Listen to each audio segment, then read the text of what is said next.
জনজাতিদের মধ্যে শিক্ষার সুযোগ সম্প্রসারণে প্রয়োজনের ভিত্তিতে রাজ্যে আরও ছাত্রাবাস গড়ে তোলা হবে জানিয়েছেন জনজাতি কল্যাণ মন্ত্রী বিকাশ দেববর্মা। তিনি জানান, কেন্দ্রীয় জনজাতি বিষয়ক মন্ত্রক ত্রিপুরাতে মোট 21টি একলব্য মডেল রেসিডেন্সিয়াল স্কুলের জন্য অনুমোদন দিয়েছে। জনজাতি কল্যাণ মন্ত্রীর সভাপতিত্বে আজ দুপুরে ঊনকোটি জেলার কুমারঘাট পঞ্চায়েত সমিতি হলে উন্নয়নমূলক কাজকর্মের বিষয়ে এক পর্যালোচনা বৈঠক অনুষ্ঠিত হয়। বৈঠকে রাজ্য সরকারের দপ্তরের চলমান কর্মধারায় অগ্রগতি নিয়ে আলোচনা ও বিনিময় করা হয়। তাছাড়া কেন্দ্র ও রাজ্য সরকারের বিভিন্ন প্রকল্পের বাস্তবায়ন বিষয়ে পর্যালোচনা করা হয়। আমাদের একলব্য স্কুল অনলি 4টা, আমাদের সরকার আসার পরে টোটাল এখন 21টা হয়েছে। বিশেষ করে জনজাতিদের জন্য যদি এগিয়ে নিতে হয়, শিক্ষার দরকার।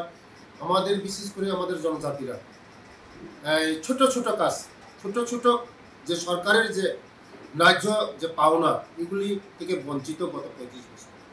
আমাদের সরকার দেখা যাচ্ছে যে আমাদের জনজাতিরা একটা রেশন কার্ডের নাম নেই, একটা এসটি কার্ড নেই, একটা পিআরটিসি নেই, একটা সিটিজেনশিপ নেই। এগুলি নিয়ে আজকে রিভিউ মিটিং হবে। আগামী দিন জনজাতিদেরকে কীভাবে আরও সুবিধা দেওয়া যায়, জনজাতিদের যে আমাদের রাজ্যের জনপ্রিয় মুখ্যমন্ত্রী যেভাবে কাজ করছে, মোদিজির নেতৃত্বে আমরা যে কাজ করছি আমাদের ত্রিপুরা রাজ্যের জন্য, এই সুবিধাগুলি পৌঁছে দেওয়ার জন্য কীভাবে সাধারণ মানুষের কাছে পৌঁছে দেওয়া যায়, তার জন্য আজকে